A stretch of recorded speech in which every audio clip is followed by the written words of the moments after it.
It's time for America Outdoors Radio, the show that covers the outdoor scene across the U.S. of A. and the entire continent. Fishing, hunting, conservation, outdoor recreation, and great destinations, we cover it all every week. It's your country, your outdoors. Let's explore it together with your host, John Cruz.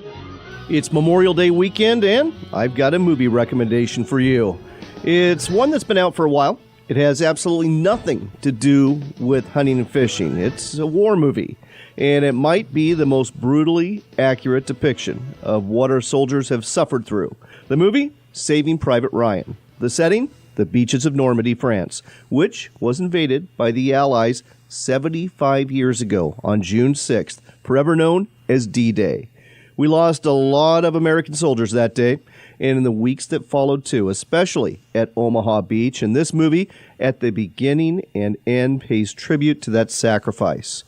There's not many veterans left alive today from the greatest generation that fought in World War II, and there's not many left from the Korean War either. But there are plenty of veterans left who fought in Vietnam, Iraq, and Afghanistan. Many of them lost friends there, and many families of those lost servicemen and women were left shattered as a result. Then there are the veterans who themselves were shattered in various degrees during their combat service, whether it be from obvious physical injuries or ones harder to see at first glance, such as post-traumatic stress syndrome, simply known by many as PTSD. I know a lot of you are camping, fishing, or boating this weekend. That's what many of us do on this 3-day weekend, but I hope you'll reach out to some of these veterans in particular and their families to let them know how much you appreciate them. And if you can help them in some way, please do. They're not going to be asking for help. That's not their way. But I'm sure they'll appreciate it. And one way you can help them indirectly is through some organizations that help take veterans outdoors as a way of therapy. And this week on America Outdoors Radio, we're highlighting two of the many groups that do that. One of them is Wounded Warrior Outdoors. They're based in Florida. They got their start working directly with the medical staff at the Walter Reed Military Medical Center because the staff there realized activities like fishing and hunting, they can be very therapeutic for wounded servicemen and women, even wounded servicemen and women who have never fished and hunted before. Another group we'll tell you about operates in the scenic Wallowa Mountains of Northeast Oregon. They've got a place there called Divide Camp, and they offer all sorts of activities from the camp for combat veterans who have served since 9/11. We're talking about big game hunts, multi-day rafting or pack expeditions, and hikes into the Eagle Cap Wilderness area where alpine lake fishing awaits. Corey Watson, a member of this all-volunteer group, will join us towards the end of the program to give you more details. We've got more than veterans outdoors-related organizations to cover today, too. There's a real problem with feral hogs in several of our United States, to include Texas, Louisiana, and Missouri. Missouri has come up with a policy to use trapping as their primary method of controlling hog populations and not letting hunting occur on public lands. Is it working? One Missouri resident who knows quite a bit about the outdoors, habitat, and conservation says no. His name is Alan Horntagger Morris. He's the author of Whitetail Deer Management and the Weekend Hunter, and he'll join us to give his take on this concerning problem that may well come to your state too. Finally, on a lighter note, we'll get to chat with Ryan Callaghan. He's part of the very talented group of hunters, anglers, and outdoors communicators Stephen Ranella has recruited to come to Bozeman, Montana, and be a part of what Meat Eater is producing there. Ryan's in charge of conservation, and he's got a great podcast called Cal's Week in Review you simply have to listen to. Ryan will join us in just a few minutes to tell you more about that. Before we talk to Ryan, though, about his new podcast, let's circle back to a small organization doing some great things for our wounded veterans. Our first guest today on this Memorial Day weekend edition of America Outdoors Radio is Ron Raboud. He is the founder of Wounded Warrior Outdoors, an organization that's been doing some fantastic work with active duty servicemen and women. Ron, welcome to the show. Good morning, and thanks for having me again, John. Well, it's great to have you on the air again. I really appreciate what you do for our veterans and what everybody else at Wounded Warrior Outdoors does too. Why don't you give our listeners who haven't heard about you before a brief overview of your organization? Well, WWO, as we call it, is a fully volunteer organization, so we have no overhead, no needless expenses. All the funds that we are able to raise goes directly to benefit the warriors we host. And the focus of our trips is to use the outdoors as a therapeutic platform to help our warriors that have been injured in battle to go above and beyond what they think is possible. And your organization takes service members out on fishing trips, hunting trips, and you work with active duty servicemen and women who have sustained really serious wounds, which is different than most of the organizations out there. How does this relationship work with the folks at the Walter Reed Military Medical Center in Maryland? Well, actually, we work with 3 hospitals now. We work with Walter Reed out of Washington, D.C., or Bethesda, Maryland. We work with Balboa out of San Diego and Brooke Army Medical Center out of San Antonio. So what we do is we dedicate a trip to each hospital or multiple trips throughout the year to each hospital. They select the warriors that take part on our trip. The warriors are selected on the therapeutic potential that each trip can provide, and then they're accompanied by a member of the medical staff. We also work with other organizations that select warriors that have the ability to go on our trips. All need to be combat wounded in battle. The warriors that you take, are they all active duty servicemen and women, or are some of them separated and on their own? In the beginning, being back in 2006 at the height of the war, we were all active duty. But what has happened is now, thankfully, as the war has diminished a little bit, the active duty injuries are being replaced by warriors that have transitioned out of the service and are medically retired. So we do a combination of both. What are some of the trips service members have been on so far this year, and how did they go? This year, we try to go back to our same trip destinations every year, because what we do is we equip the destination rather than equip the warrior. That way we can be cost effective and not spend a lot of time on gear. We put all the gear we need at each location to be used year after year. So far this year we've done 2 alligator hunts in Florida. We've done a hog hunt in Florida. We've done a multi-species trip to Texas. We just last week finished up our spring bear hunt in British Columbia. And next week we have several warriors going down to New Zealand. So we're on the move. And you had a spring turkey hunt in Kentucky, too, didn't you? That's correct. We did. Yeah, I lost track of that one. We did. And we had 10 warriors there, and all but one got his bird. And the one that didn't get his bird missed a couple times, so that's really on him. That is. No slack for that guy. I understand completely. No. How did the BC spring bear hunt go? I know that's not an easy one. No, but it actually went pretty well. We got 8 bears for 8 warriors, and if you know anything about British Columbia, there's no baiting there, so it's all full effort spot and stalk bear hunting, which makes it's a pretty grueling hunt. Not necessarily physically grueling, but there's a lot of time, a lot of windshield time, and long days.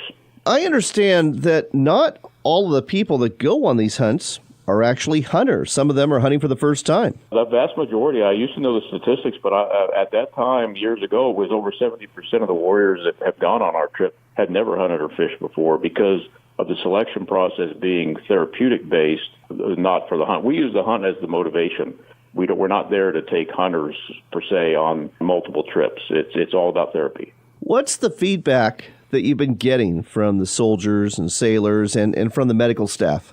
It was kind of unexpected because being a lifelong sportsman myself, I never saw the therapeutic potential in what the hospitals recognized that the outdoors would provide. So I was shocked at the amount of effort and accomplishments that the warriors have been able to accomplish over the years on our trips, because they're motivated by the hunt. They forget their injuries. They get caught up in the excitement of the adrenaline that we as outdoorsmen take for granted, and it really motivates them to go above and beyond what they think is possible. Well, I love what you do, Ron, and if folks want to find out more about Wounded Warrior Outdoors or donate, because like you said, you're all volunteer-based, what's the website we need to send them to? It's woundedwarrioroutdoors.com. There's no S in warrior.com, and we're also on Facebook. The website, again, is woundedwarrioroutdoors.com. That's woundedwarrioroutdoors.com. Check out the website and consider making a donation to help this organization help our wounded warriors. They're doing some great work. Ron, always a pleasure to have you on America Outdoors Radio. Thank you, John. I always appreciate the opportunity. Have a great Memorial Day.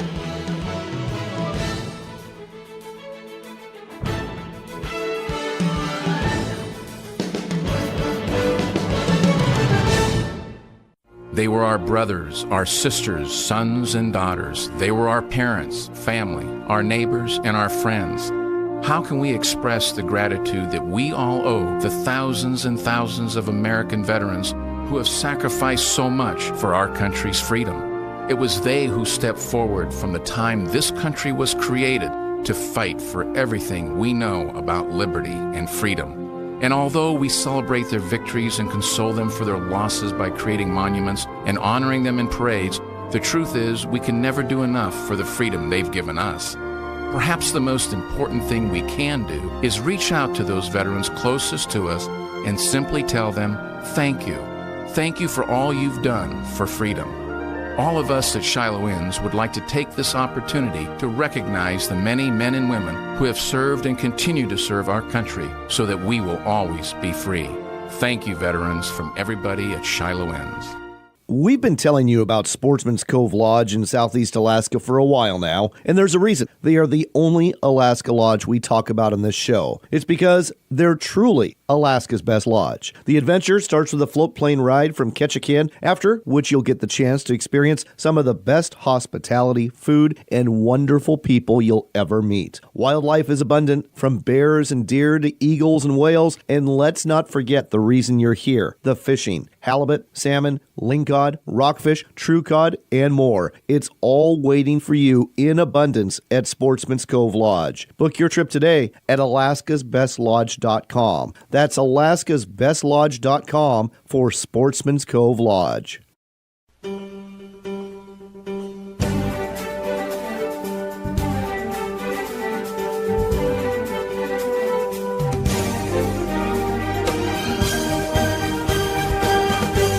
You're back with America Outdoors Radio. I'm John Cruz. We've got a real special guest for you. His name, Ryan Callaghan. Very well known in the outdoors community, especially among backcountry hunters and anglers. He's a hunter. He was a longtime brand ambassador for First Light. He remains a ambassador for Meat Eater, and he's one heck of a storyteller, too. Cal, welcome to the show.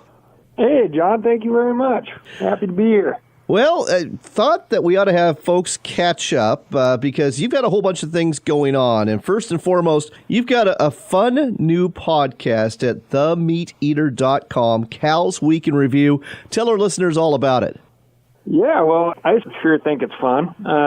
Hopefully lots of other folks do too. It's meant to be like a quick download of what's going on conservation-wise, in North America primarily, but also some quick hits from around the world, but, good retainable facts. And, really the goal is to just have people engaged in what's happening in the natural world.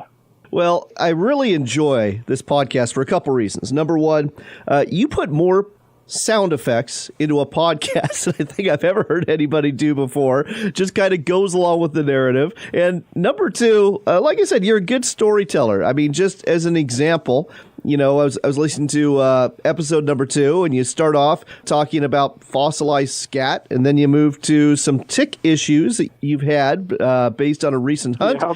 Yep. And then you move on to, what is it, whitefish in Minnesota, and the state record's broken, and all about the commercial value of whitefish or not. I mean, that's just in the first 5 minutes. Yeah, it is. It's kind of an overwhelming amount of information, but it's, right now the third episode just dropped, and it's about 20 minutes. The very first one was under 13.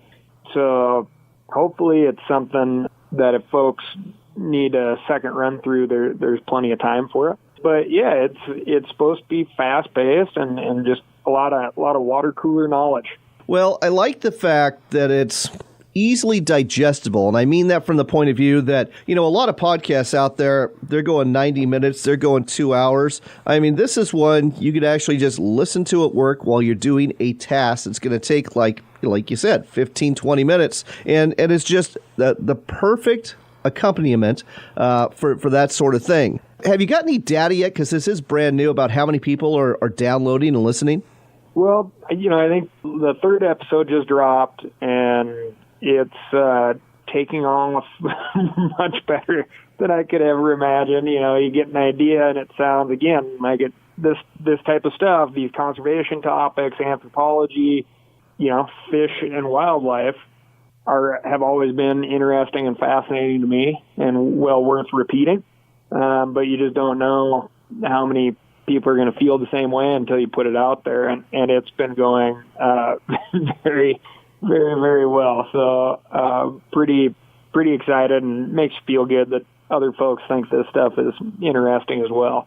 So, Ryan, a lot of folks know you from your work with First Light, great company out of Ketchum, Idaho. But you've been involved with backcountry hunters and anglers for a while, and then you got involved with Stephen Ranella and Meat Eater, and you recently made a big move. I mean, you are definitely all in with Meat Eater. You're the conservation director for him now. Yeah, correct. So, first employee over at First Light, and then I came over here after about 7 years full-time with First Light, really end of November, and has just been off to the races.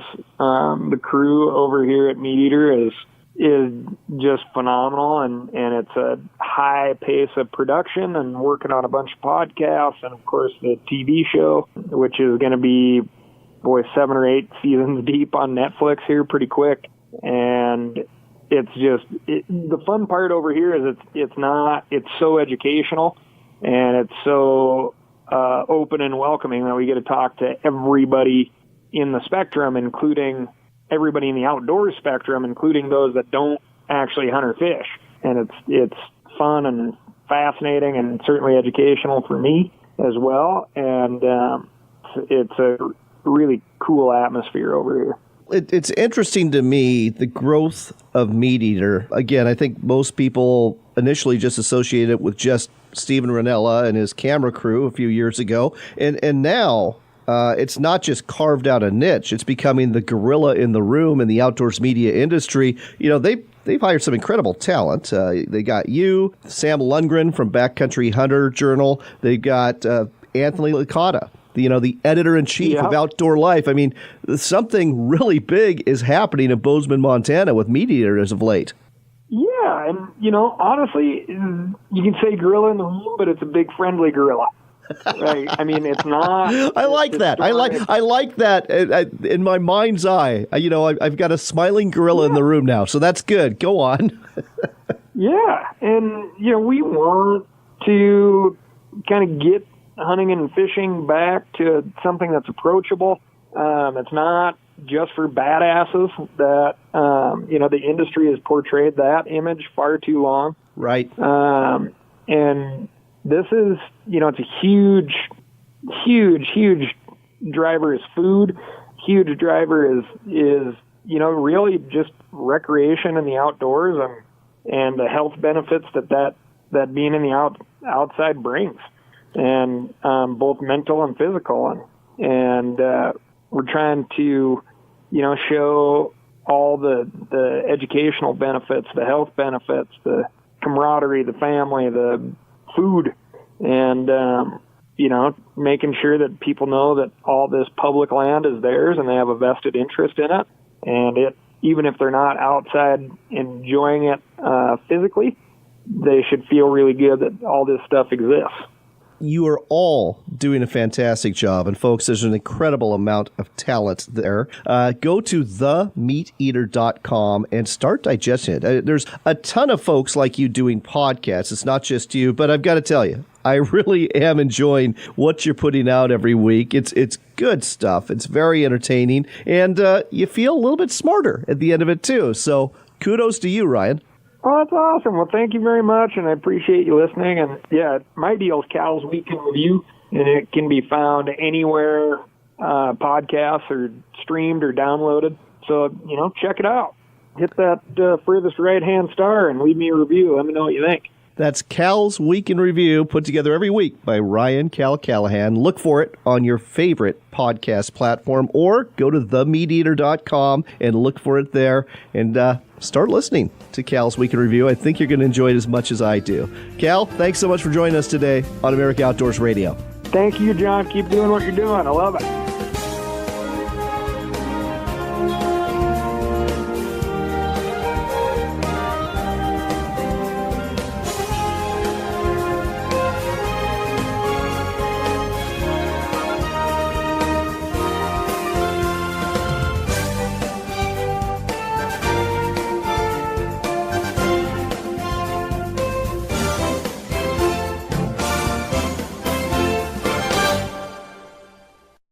Looking to reel in the marketing opportunity of a lifetime? Then set the hook, because we've got it right here. America Outdoors Radio has sponsorships available, and we offer an affordable platform to reach thousands of listeners interested in fishing, hunting, and the outdoors. Find out more by contacting host John Cruz through his website at AmericanOutdoorsRadio.com. That's AmericanOutdoorsRadio.com. But hurry, if you wait too long, this big opportunity might just get away. That's AmericanOutdoorsRadio.com. So you sit down and do your budget, and you look at all your monthly costs and your bills and your income, and it seems like there's never quite enough. You know what would really help? Finding $500 a month to help balance things out. That is the typical savings, $500 a month for a family when you switch to MediShare for your health care. And when it comes to healthcare sharing ministries, MediShare is really the gold standard. It's been around for 25 years and has more than 400,000 members. It's been around so long and grown so much because it works. And whether you're single or married or have kids, this could make sitting down to do a monthly budget a lot more fun. $500 a month can more than cover a car payment or pay back loans, whatever. So join MediShare and go out to dinner to celebrate. Here's the number to call. They are incredibly kind and helpful to talk to. 855-90-BIBLE. That's 855-90-BIBLE. 855-90-BIBLE.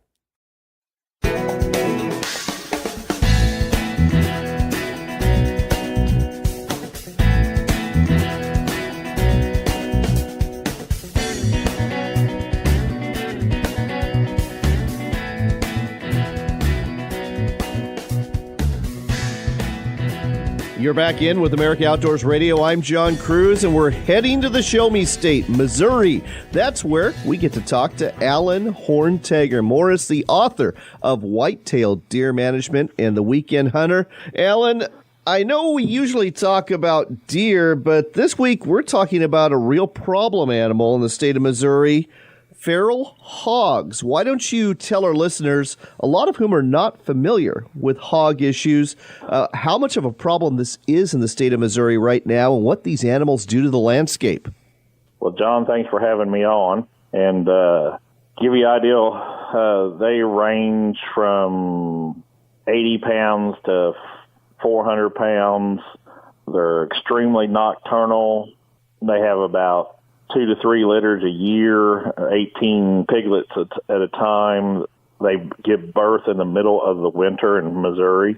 There's no other wildlife, even though they don't consider pigs wildlife, there's no other wildlife that gives birth in January. And the damage they do, I have on game camera for 1 hour on one night, 8 holes that are 6 foot wide, 2.5 foot deep on my food plot. Now, I know the state of Missouri and several other states as well have essentially declared war on feral hogs because of the damage they're doing to properties like yours and to farmers' fields. I mean, they are beyond a nuisance. I mean, they're very destructive. Like you said, they're very prolific in terms of their growth. And most states use hunting as a method to control hog populations, but Missouri's doing something different. They're using trapping instead. Is it true that they've essentially outlawed hunting on public lands in Missouri so they can just trap them? Yes, on MDC-owned grounds, including some other partners that they have, like Core Grounds and stuff like that, they have banned hunting on those MDC grounds, which is, hopefully I have the numbers right, like 79,000 acres or 1,000 conservation ground across the state. What is their reasoning behind going with trapping as opposed to hunting as a way to control or, hopefully get rid of the feral hog populations in Missouri? Because they've forgotten their history. They believe that hunters are going to scatter them so they won't be able to trap them. That's the whole logic behind the whole thing. Okay. And then the second thing is by allow people shooting them on public lands, that increases people wanting to move them around so there's a huntable population.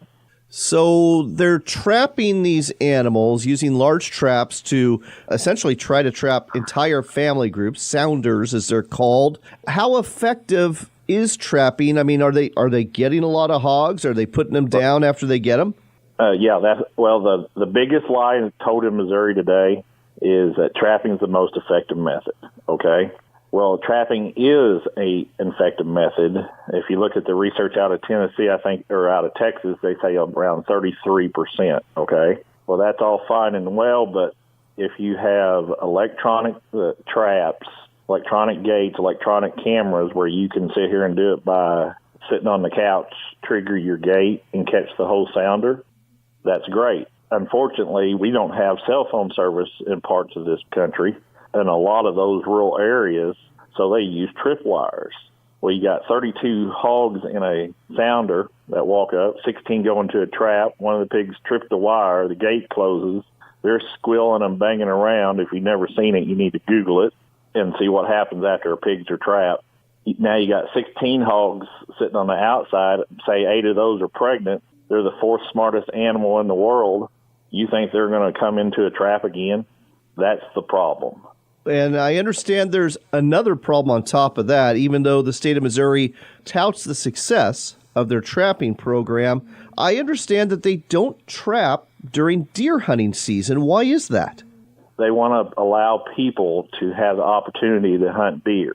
But if they trap, they put corn in there. If they put corn in there, that's considered bait. Well, unfortunately, the baiting rules in Missouri existed before the wild hogs did, and they're not willing to change it. It's not only deer season, it's also turkey season. So 3 weeks during turkey season, they're not trapping on public land either. So basically, they have actually created wild hog refuges in Missouri. Wow. So I guess in a nutshell, open season for deer and turkey is essentially closed season and free mating season for hogs in Missouri. Absolutely. Okay, I'm starting to grasp the gravity of this. The second biggest lie told in Missouri is about trapping is they let hunters try to take care of the hogs, which hunters can take, by the research out of Texas, around 24%.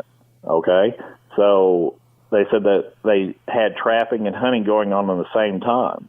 That is true, but they only had like 5 trappers in 2016.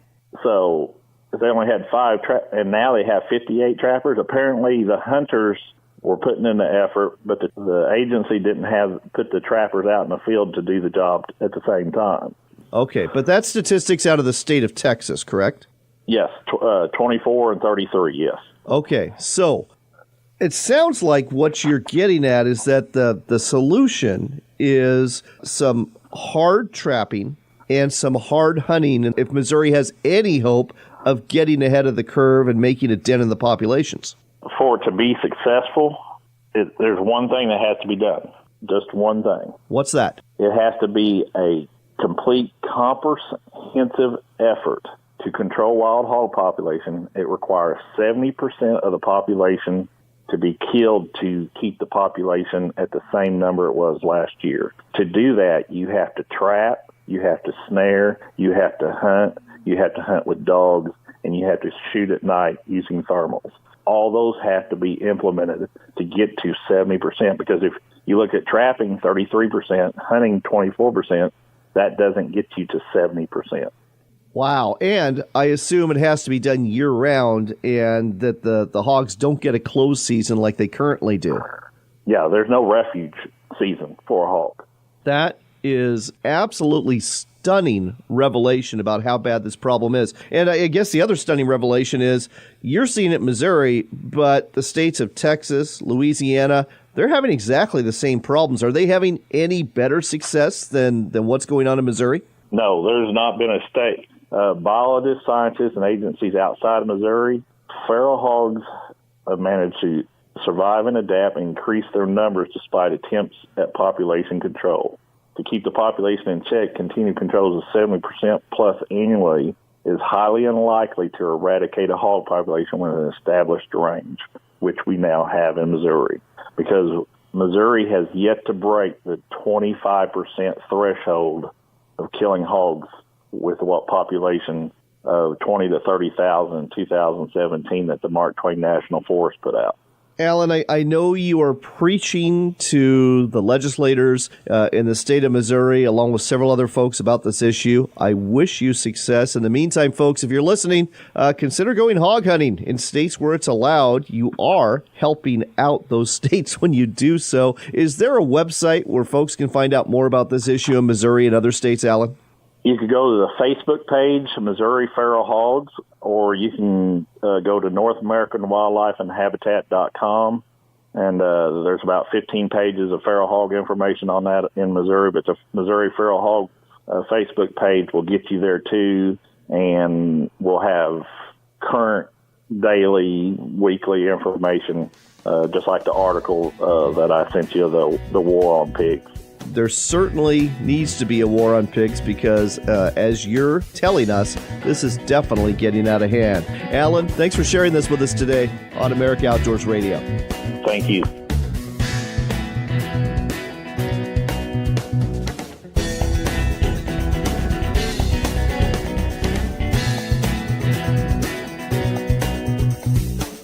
We've been telling you about Sportsman's Cove Lodge in Southeast Alaska for a while now, and there's a reason. They are the only Alaska lodge we talk about on this show. It's because they're truly Alaska's best lodge. The adventure starts with a float plane ride from Ketchikan, after which you'll get the chance to experience some of the best hospitality, food, and wonderful people you'll ever meet. Wildlife is abundant, from bears and deer to eagles and whales, and let's not forget the reason you're here, the fishing. Halibut, salmon, lingcod, rockfish, true cod, and more. It's all waiting for you in abundance at Sportsman's Cove Lodge. Book your trip today at alaskasbestlodge.com. That's alaskasbestlodge.com for Sportsman's Cove Lodge.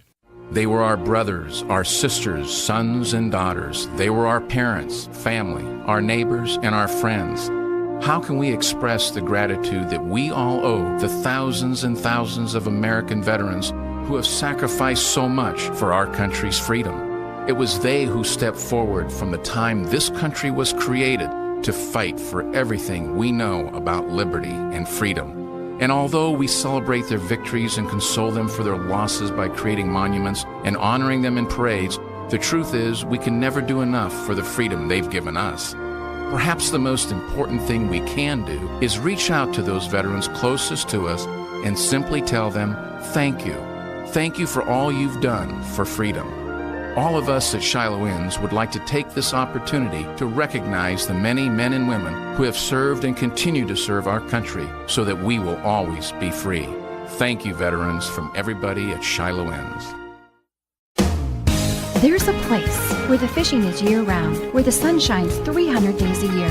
The wineries and breweries are right downtown. The hiking and cycling offer spectacular views you just don't get in the big cities. Fortunately, the place is real and vibrant.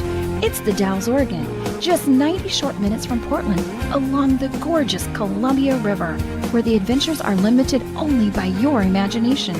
Find out more at explorethedalles.com. Are you looking to reel in the marketing opportunity of a lifetime? Then set the hook, because we've got it right here for you. America Outdoors Radio has sponsorships available, and we offer affordable platforms to reach thousands of listeners interested in fishing, hunting, and the outdoors. Find out more by contacting John Cruz through his website at AmericaOutdoorsRadio.com. That's AmericaOutdoorsRadio.com. Hurry, though. If you wait too long, the big opportunity might just get away. AmericaOutdoorsRadio.com. Backcountry Hunters and Anglers, a nationwide group working to keep public lands in public hands. We've helped ban the use of drones for hunting. We help repair wildlife corridors in key riparian areas. We speak up against illegal ATV use. We collaborate with elected leaders to keep public lands in public hands. We're Backcountry Hunters and Anglers, with membership in all 50 states and Canada. Please join this dynamic conservation group. Check us out at backcountryhunters.org. Great googly moogans, you should see the view from up here. Fred, get off those rocks right now! Oh, don't be a wet blanket, Marge. What could go wrong? Sneaker waves are huge swells that come out of nowhere. What was that? Sneaker wave, Dad. Size triple E. Fred was lucky. Keep an eye on the ocean. Respect the beach.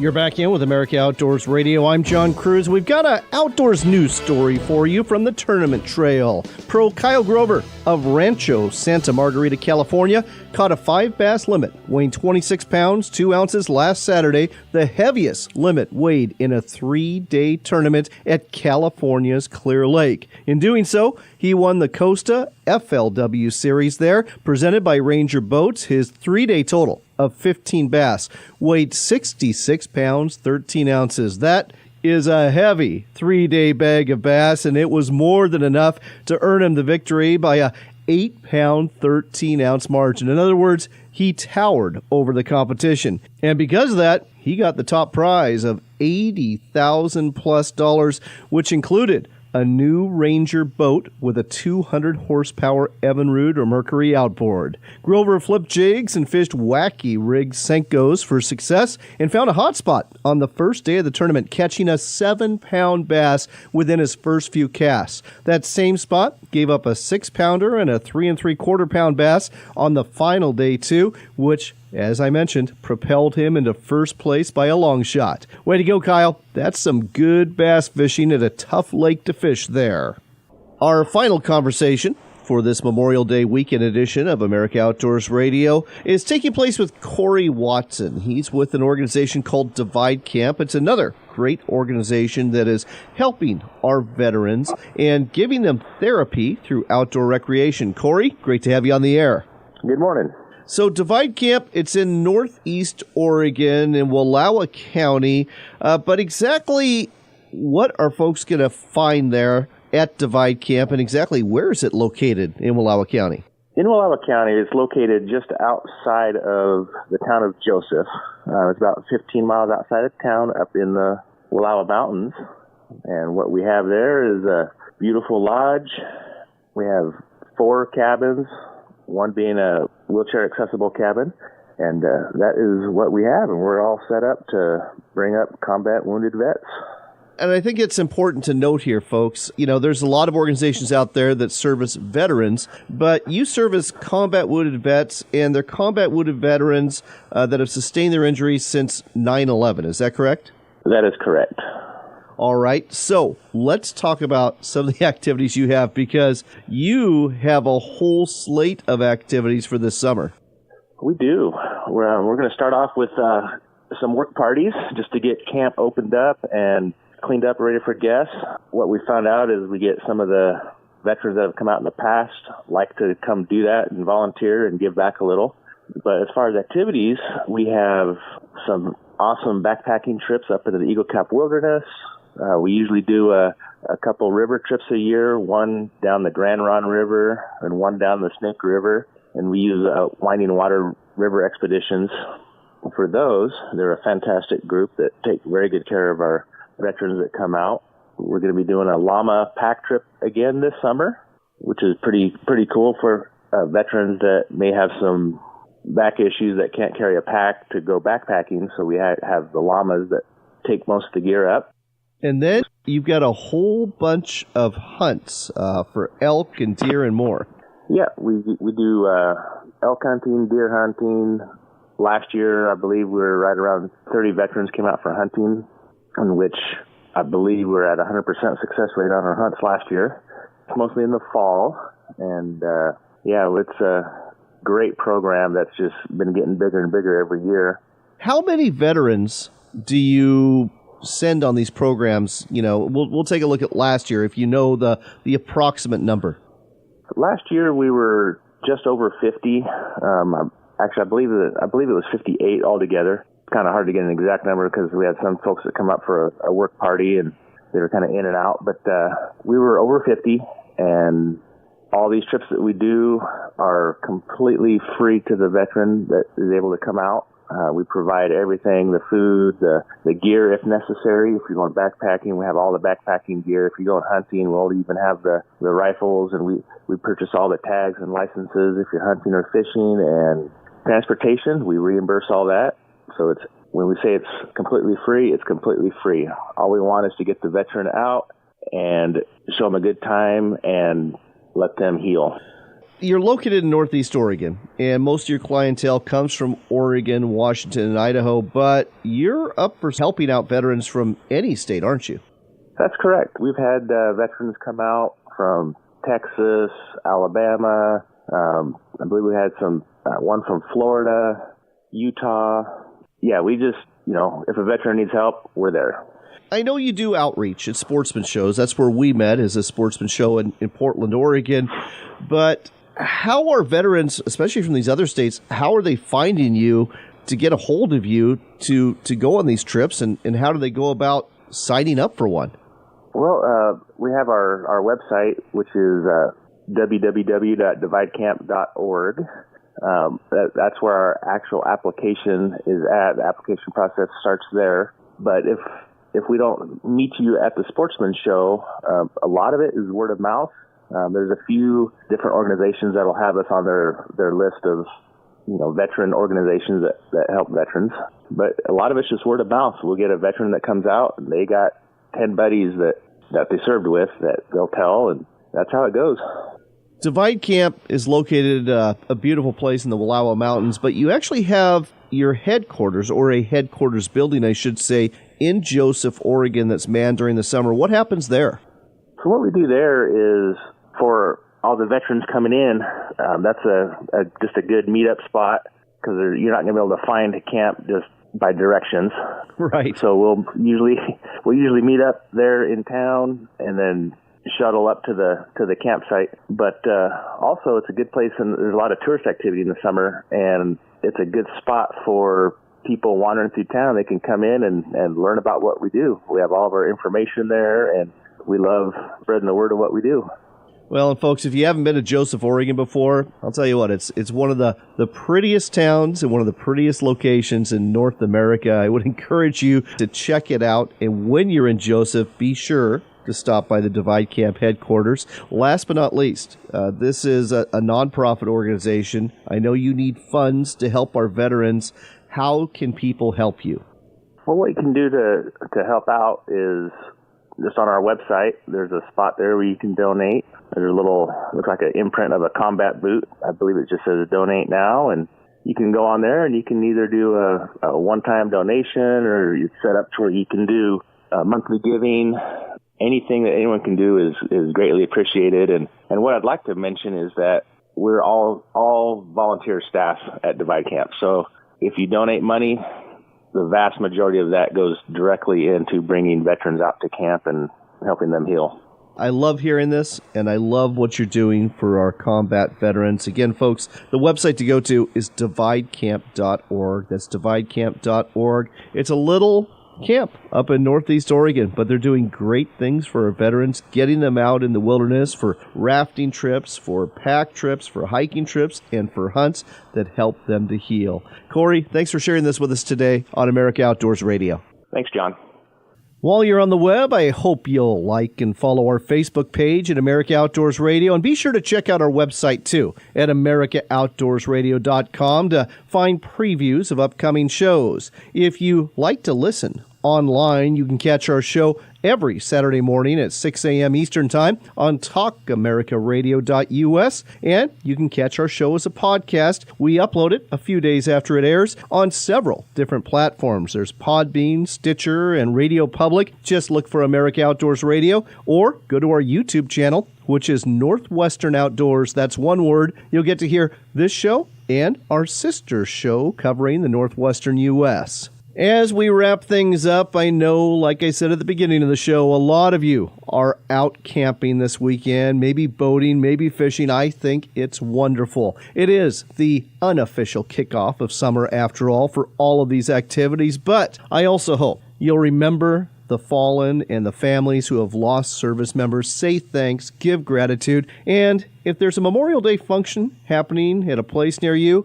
attend it. It means a lot to those who have served and to those who have lost family and friends in service to our country. Here's hoping you are blessed in the days ahead, and here's hoping you get outside for some fun too. Remember, it's your country and your outdoors, so get out there and enjoy it.